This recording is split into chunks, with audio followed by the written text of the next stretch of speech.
Hello, hello, hello. Once again, it's Emerson, doing my thing. Listen, man, I want to thank you all for joining my YouTube channel. We're here to talk about the NBA, and in particular today, we're going to talk about the Dallas Mavericks, my hometown right now. And I just want to let you know that, I need you to smash that like button, smash that subscribe button, and leave some comments in the section if you agree or disagree or whatever. We can get popping. We can get it talking. We can talk about it. We can text about it or whatever. And, I feel what you know and you feel what I know, and we grow. You heard? Anyway, let's get to it. The Dallas Mavericks, led by yours truly. Not really. I'm just joking.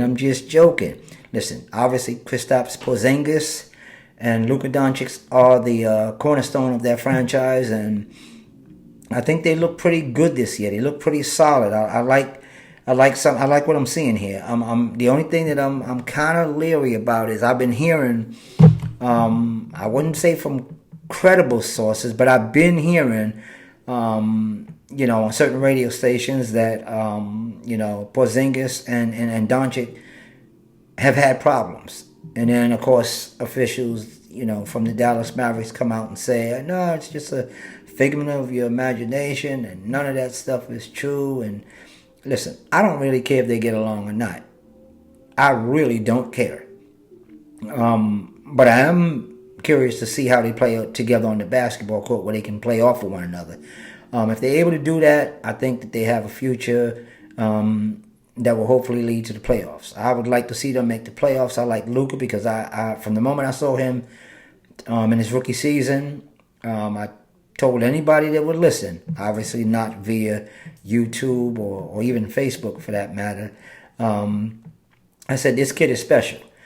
He reminds me of a young Larry Bird. Of course, Larry Bird was never as fast or, I want to say, as agile as Luka is, but Larry was heady. He was very cerebral. He knew where to be, and I see that in Luka now, and I saw it when I first had the privilege of watching him play basketball. Not overseas, but in the NBA as a rookie. The kid is special. The one drawback with Luka that I see, because in life there's always going to be pros and cons, and I think that he has to learn to start to trust his teammates just a little bit more. And even more importantly, he has to understand that the referees have a job, and because they're human, they're not going to get everything right. And so that you cannot argue with the referees as much as he does. He has to learn the history of the NBA, and the history of the NBA says that you're not going to go argue with the referee and he's going to say, oh, my bad, I'll change the call. And so since that's never happened, like, dude, what are you really doing arguing with them? And in some cases, you're picking up technicals, which is helping the other team. So either you're a double agent or you need to stop it. And by double agent, meaning if you're not paid to help the other team, then why are you getting technicals? So I think you need to stop that. Your team will benefit from it. You will then benefit from it. So that's the only thing that I see with Luka. But as far as a talent, I've never seen, I'm not going to say never seen, because I've seen James Harden do it. Big time step back threes. Timely drives to the basket. Solid free throw shooter. He is the real deal. I think he's like 3-4 years in the league now. He is definitely the real deal. Porzingis. I remember when he was with my hometown New York Knicks. He was a unicorn. I think KD gave him the right name. Solid player when he was available. The problem is that he got injured, and he just keep getting injured. And the best thing that you can offer your teammate is availability. You have to be there. I think he needs to get strong in legs. He gets pushed around. At 7'3", you can't get pushed around in this league as much as I see him get bodied out of the post and stuff like that. I don't know if you should be shooting threes. I think you should be on the inside, but you got to get stronger to get on the inside.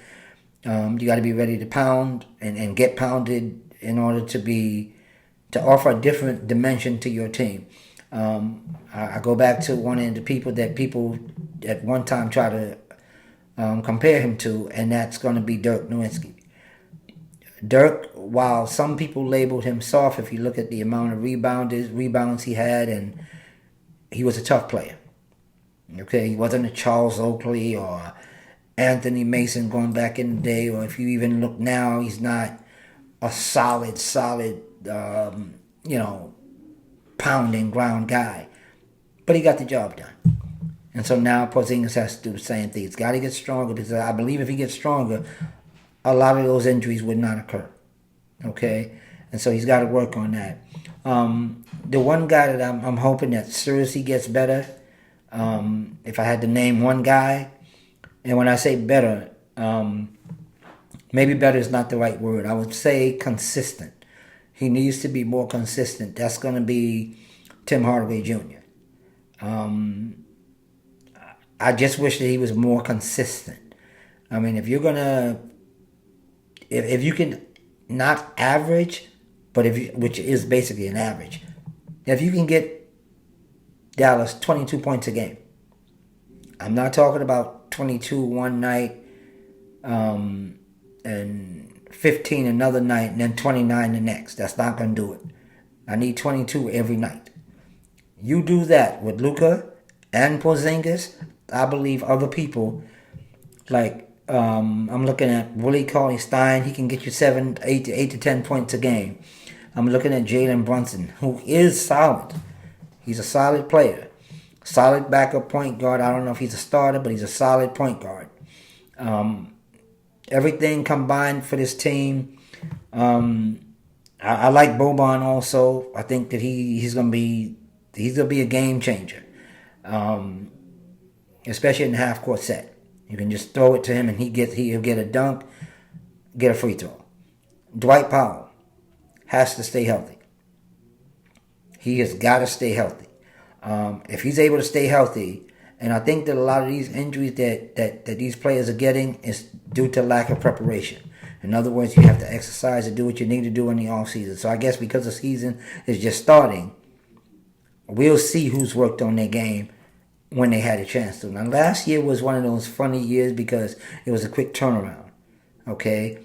And even this year, with the bubble and all that stuff last year, it's still a relatively quick turnaround, but a little bit better than the previous year.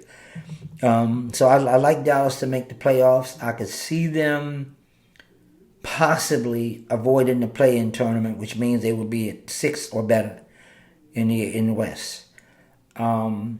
I don't really know that they'll be much higher than the 6, to be honest with you.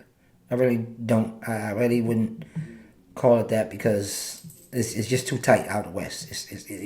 Now, injuries away, God forbid one of these guys get injury. I like Dorian Finney-Smith as well. Willie Cauley-Stein is another one that has to stay healthy. He's got to stay healthy, and he's got to work on his consistency as far as rebounding. I want to say in running the floor. He's got to be consistent with that. Sometimes you have to be in attack mode. If you're Willie Cauley-Stein, and by attack mode, his skill set may not permit him to be out on the perimeter, but when he's rim running, setting the picks and rim running, he's got to be aggressive. I don't want to see any layups. I want to see some thunderous dunks. Because what that does is that makes the defense have to collapse on you every time you come down on the floor and you set that pick and you set the roll. They have to collapse. They got to come over. They need help. With your athleticism, if you consistently prepare yourself for the season, you might just avoid some of those injuries. So you got to keep that in mind. Trey Burke is a good pickup. He's a backup point guard. I want to say, he can, again, Dallas has weapons. They have weapons. So right now it's just to play. Unfortunately for us all, the season starts October 19th. But in the meantime, keep getting your videos and your previews of the upcoming NBA season right here. Hit the subscribe button. You'll get instant notifications as to exactly when I drop a video. Tune in. Be sure to smash that subscribe button. People, y'all already know what time it is.